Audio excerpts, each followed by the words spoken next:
कहीं आने जाने का खर्चा बच गया और नज़दीक में ही हमारे लिए इजी हो गया पे टेस्ट देना।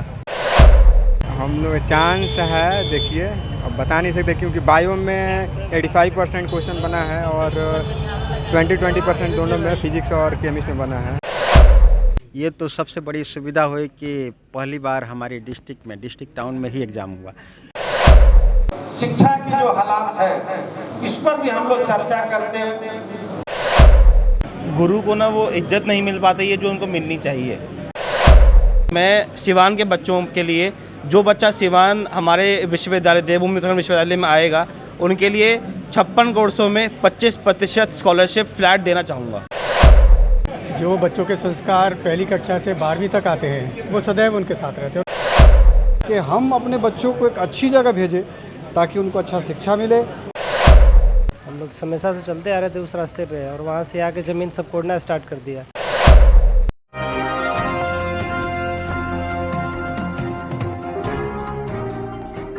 Select 24 न्यूज़ में आपका स्वागत है। मैं हूं मोहम्मद सादिक। आइए नजर डालते हैं देश और राज्यों से जुड़ी बड़ी खबरों पर फटाफट अंदाज में। एनडीए ने पश्चिम बंगाल के राज्यपाल जगदीप धनखड़ को बनाया उपराष्ट्रपति उम्मीदवार। बीजेपी पार्टी अध्यक्ष जेपी नड्डा ने प्रेस कॉन्फ्रेंस कर किया औपचारिक ऐलान। आदरणीय प्रधानमंत्री जी की उपस्थिति में सभी बातों की चर्चा हुई।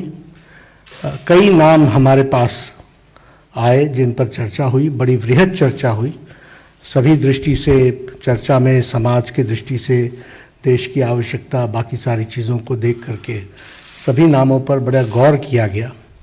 लेकिन सभी नामों पर गौर करने के बाद हम सब लोग और भारतीय जनता पार्टी की संसदीय बोर्ड इस निष्कर्ष पर पहुंची है कि उपराष्ट्रपति पद के लिए भारतीय जनता पार्टी और एनडीए के प्रत्याशी के रूप में हमारे किसान पुत्र श्री जगदीप धनखड़ जी को हम उपराष्ट्रपति पद के लिए अपना प्रत्याशी के रूप में घोषित करते हैं।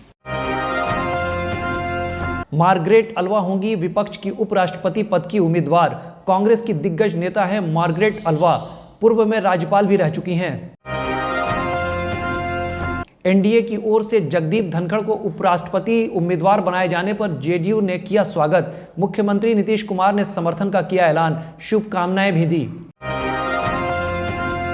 केंद्रीय स्वास्थ्य मंत्री मनसुख मंडाविया ने कोविड टीकाकरण के 200 करोड़ का लक्ष्य हासिल करने पर देशवासियों को बधाई दी। उन्होंने कहा कि महज 18 महीने में यह लक्ष्य हासिल करना गौरव की बात है। भारत को कोविड टीकाकरण में 200 करोड़ का आंकड़ा पार किए जाने पर चारों ओर से मिल रही बधाइयां। डब्ल्यूएचओ ने भी दी इस उपलब्धि के लिए भारत को बधाई। सीवान में पहली बार नीट एग्जामिनेशन सेंटर की शुरुआत हुई, जिसमें सीवान शहर के 5 सेंटरों पर नीट की परीक्षा हुई।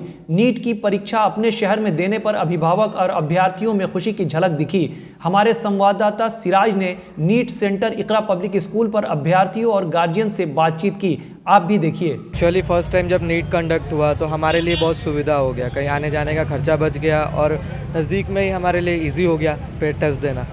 और नीट का पेपर के बारे में वो तो रिजल्ट के ऊपर डिपेंड करेगा। एग्जाम सवाल बाय में बहुत अच्छा खासा आया था, एकदम नॉर्मल था। और आपने पढ़ाई किया था, आपके अंदाज से कितना परसेंटेज आपके आने की संभावना है? हम लोग चांस है, देखिए अब बता नहीं सकते क्योंकि बायो में 85% क्वेश्चन बना है और 20% दोनों में फिजिक्स और केमिस्ट्री में बना है। गार्जियन के लिए परेशानी कम हुआ और छात्र के लिए भी जो हरासमेंट होता था, अगर पटना में होता था तो एक दिन पहले जाना पड़ता था।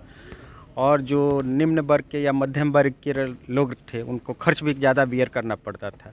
ये तो सबसे बड़ी सुविधा हुई कि पहली बार हमारी डिस्ट्रिक्ट टाउन में ही एग्ज़ाम हुआ। इसलिए डिस्ट्रिक्ट टाउन के जितने भी कैंडिडेट थे यहाँ अपीयर हुए, उससे सुविधा हमको मिली। और सबका प्लस या माइनस पॉइंट रहता ही है, लेकिन मैं इसको प्लस देखता हूं क्योंकि इससे सुविधा छात्रों को भी मिली और गार्जियन को भी मिला। सुविधा जो एनटीए ने दिया वो ठीक है, बहुत अच्छा है, लेकिन एनटीए का जो कोड लागू हुआ था जिसके वजह से जैसे बहुत बच्चे हैं जो पहले से थे कि भाई हमें शू नहीं पहन के आना है, फॉर्मल ड्रेस में आना है, जो कि हमने देखा कि सारा ईजी है, शू भी पहन के जा रहे हैं, कोई ड्रेस है, किसी को पकड़ा जा रहा है तो अंदर तो गए हैं।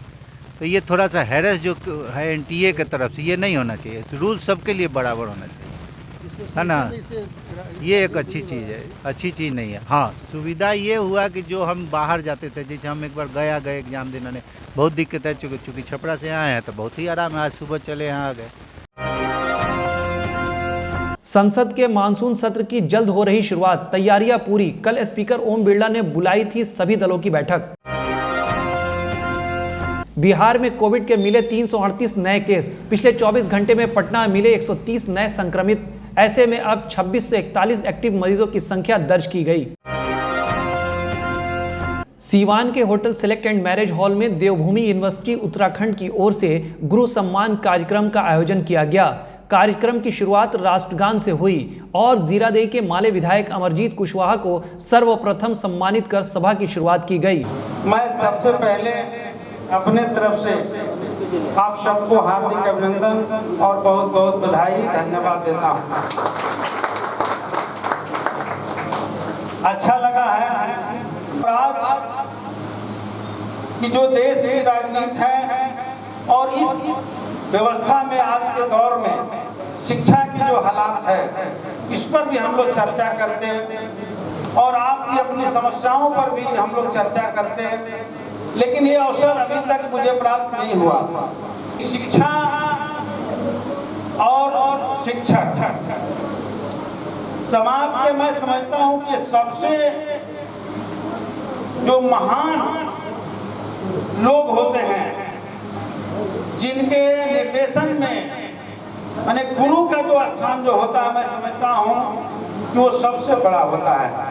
गुरु सम्मान कार्यक्रम में शहर के मशहूर शिक्षकों और कोचिंग संचालकों को देवभूमि यूनिवर्सिटी उत्तराखंड के प्रो चांसलर अमन बंसल एवं डीन डॉक्टर विशाल गुप्ता ने संयुक्त रूप से शॉल, मोमेंटो, सर्टिफिकेट और डायरी देकर सम्मानित किया। ये हमारा गुरु सम्मान समारोह है जो हमने ये सिवान में ऑर्गेनाइज़ किया है। इसका मेन एम यही है कि आज तक ना गुरु को ना वो इज्जत नहीं मिल पाती है जो उनको मिलनी चाहिए। माँ बाप बच्चों को अपॉर्चुनिटी दे सकते हैं, बट अगर गुरु ने वो एजुकेशन, वो शिक्षा नहीं दी तो वो बच्चा किसी काम का नहीं है। अगर आप देखेंगे तो गुरु का जो वो क्या नाम है, एक पद होता है ना, वो सबसे गरिमा जो होती है ना, वो सबसे सर्वश्रेष्ठ होती है। हम आज यहाँ सिवान आए हुए हैं, तो इसी पावन अवसर पे मैं एक अनाउंसमेंट करना चाहूँगा अपने विश्वविद्यालय की तरफ से।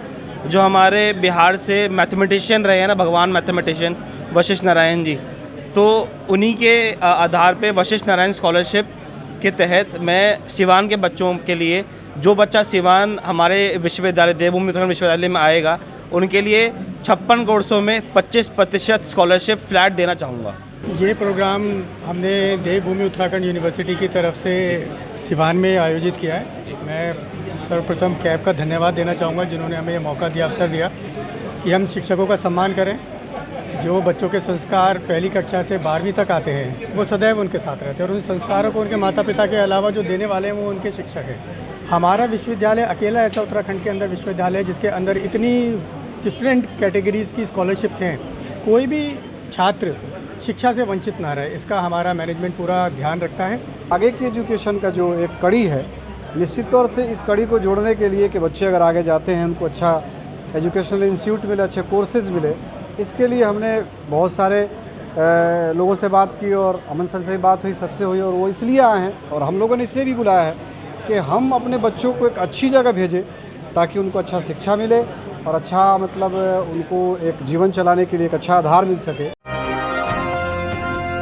सीवान थाना क्षेत्र के सुबही गांव में जमीन और रास्ते के विवाद को लेकर 2 पाटीदारों में जमकर मारपीट हुई, जिसमें एक पक्ष के 5 से 6 लोग गंभीर रूप से जख्मी हो गए। सभी घायलों का इलाज सीवान सदर अस्पताल में कराया गया। वहीं पुलिस मामले की तफ्तीश में जुटी। ज़मीन के मामले में हम लोग हमेशा से चलते आ रहे थे उस रास्ते पे, और वहाँ से आके ज़मीन सब कोड़ना स्टार्ट कर दिया। हम लोग बोलने गए कि भैया काहे कोड़ रहे हो, हमारा रास्ता काहे बंद कर रहे हो, तो वो लोग पहले से ही प्लान बना के बाहर से सब लोगों को बुला लिए थे। वो लोग कौन लोग? मेरे चाचा, बड़े चाचा, छोटे चाचा, रामानंद ओझा, शंकर ओझा और उनके चारों बेटे। तो शंकर ओझा पड़ोसी हलो, हमार बड़का बाबूजी के बड़का बाबा के लड़का हलो। जमीन के कर जमीन हमनी के पूरा पूर्वज के है, वहीं बंटवारा के लेके होता। वो लोग दोनों बगल से रोड पर बालो, हमनी के रोड साइड मिल रही नहीं है। कौन बात के लेके झगड़ा हो गई? जमीन आके लागल हलो कोड़े, हमने के उस छोड़ के खाली अपन देवाल तुरंत नहीं सन, तो एक के चलते वो अपना पूरा फैमिली के बाहर से बोले रहन जान से मारे के नियत से लेके। ठीक है। आरा में दिखा अपराधियों का दुस्साहस, घर में घुसकर वृद्ध को मारी गोली, गंभीर हालत में पटना किया गया रेफर। और अंत में मोतिहारी के कुटवा में जमीन के लालच में बुजुर्ग की हत्या किए जाने का मामला आया प्रकाश में। शव को ठिकाने लगा रहे युवक को ग्रामीणों ने पकड़कर पुलिस को सौंपा। अब आपके शहर सिवान के लक्ष्मीपुर में भरपूर सुविधाओं के साथ खुल गया है hotel select and marriage hall. आपको बता दें 10 जून से भारी डिस्काउंट के साथ बुकिंग शुरू है, एक बार जरूर पहुंचें। इसमें आपको मिलेगा फुली एयर कंडीशन, साथ ही बुकिंग के साथ टेंट का सारा सामान, बर्तन और चूल्हा बिल्कुल फ्री। जल्द ही किसी भी कार्यक्रम को अच्छे वातावरण में करने के लिए बुक करें hotel select and marriage hall. हमारा पता है लक्ष्मीपुर सिसवन ढाला बिसाइड डॉक्टर तौफीक अहमद। हमारा कॉन्टेक्ट नंबर है 8797327330। एक बार जरूर पहुंचें और इस भारी डिस्काउंट का लाभ उठाएं। तमाम बड़ी खबरों के लिए बने रहें हमारे YouTube चैनल Select 24 न्यूज़ को लाइक, सब्सक्राइब, शेयर जरूर करें। साथ ही हमारे Facebook पेज को भी लाइक, शेयर, कमेंट करना ना भूलें और हमारे वेबसाइट www.select24news.live पर विजिट जरूर करें।